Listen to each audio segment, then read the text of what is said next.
சுயமரியாதையை கொஞ்சம் கொஞ்சமாக அவர்கள் இழந்து கொண்டு வருவதை நம்மால் கண்களால் பார்க்க முடிகிறது. அல்லாஹ் சொல்லுகிறான், அல்லாஹ் நான் எப்போதும் கண்ணியமானவனாக இருக்கிறேன். மனிதனை படைத்த மனிதனையும் நான் கண்ணியமாக படைத்திருக்கிறேன். எனவே மனிதா, நான் கண்ணியமானவனாக இருப்பதன் காரணத்தினால் நீயும் கண்ணியமாக படைக்கப்பட்டிருக்கிறாய்.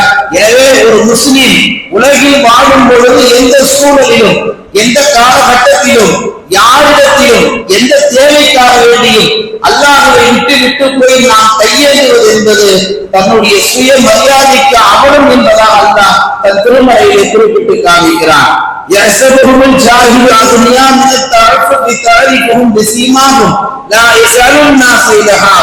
ஒரு காலத்திலே மக்கள் வாழ்ந்தார்கள். அல்லாஹ் குர்ஆனிலே சொல்லுகிறான், அந்த மக்கள் எப்படிப்பட்டவர்களாக இருந்தார்கள் என்று சொன்னால், தங்களுடைய வறுமையை அவர்கள் வெளியே காட்ட மாட்டார்கள். அவர்களை பார்க்கக்கூடிய செல்வந்தர்கள் எல்லாம் இவர்கள் பெரிய செல்வந்தர்களோ என்று நினைக்கும் அளவுக்கு, செல்வந்தர்களே ஏழைகளை செல்வந்தர்கள் என்று நினைக்கும் அளவுக்கு ஒரு காலகட்டத்திலே ரசூலுல்லாஹி காலத்தில் சில சஹாபாக்கள் தங்களுடைய வறுமையை கூட வெளிக்காட்டாமல் செல்வத்தோடு வாழ்வதற்குரிய ஒரு உரிமையை, அந்த சுய உரிமையோடு இந்த ஒரு காலகட்டத்திலே வாழ்ந்திருக்கிறார்கள் என்று சொன்னால், பொதுவாக மனிதர்கள் எல்லோரும் இந்த உலகத்திலே கண்ணியமாக வாழ வேண்டும் என்றுதான் நினைப்பார்கள். உதாரணத்திற்கு, சக மனிதருக்கு முன்னால் எந்த மனிதனும் கேவலப்படக்கூடாதுதான் நினைப்பான். எந்த மனிதனுக்கு முன்னால் யாரும் தன்னை கேவலப்படுத்தக்கூடாதுன்னு நினைக்கிறது ஒவ்வொரு மனிதனுடைய இயல்பு.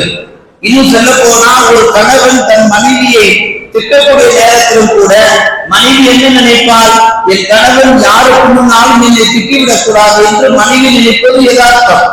ஒரு வகுப்பறையிலே ஒரு ஆசிரியர் மற்ற மாணவர்களுக்கு மத்தியிலே ஒரு மாணவரை கண்டிக்கிறார் என்று சொன்னால், கண்டிக்கப்படக்கூடிய மாணவர் மற்ற மாணவர்களுக்கு முன்னால் என்னை கண்டிக்கிறார்கள் என்ற ஒரு விதமான அசிங்கம் உள்ளத்தில் ஏற்படுகின்ற போது யதார்த்தம்.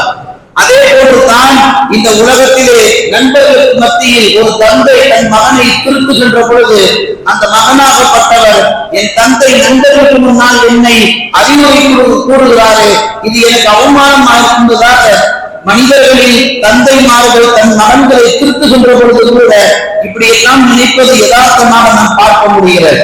இப்படி மனிதர்கள் இவ்வளவு வைராக்கியத்தோடு இவ்வளவு கச்சிதமாக யாரிடத்திலும் அவமானப்படக்கூடாது, யாரிடத்திலும் கை நீட்டி நிற்கக்கூடாது, கையெழுத்து ஒரு வீட்டு வாசல் நிற்கக்கூடாது என்று இவ்வளவு கம்பீரத்தோடு வாழக்கூடிய மனிதர்கள் சமயங்களில் எப்படி நடந்து கொள்கிறார் என்பதை நம்மால் பார்க்க முடிகிறது. மனிதனுடைய நிலை இப்படியும் கொஞ்சம் மாறு செய்கிறது. எப்படி ஒரு காலகட்டத்தில் அவனுக்கு ஒரு தேவை என்று சொன்னார்,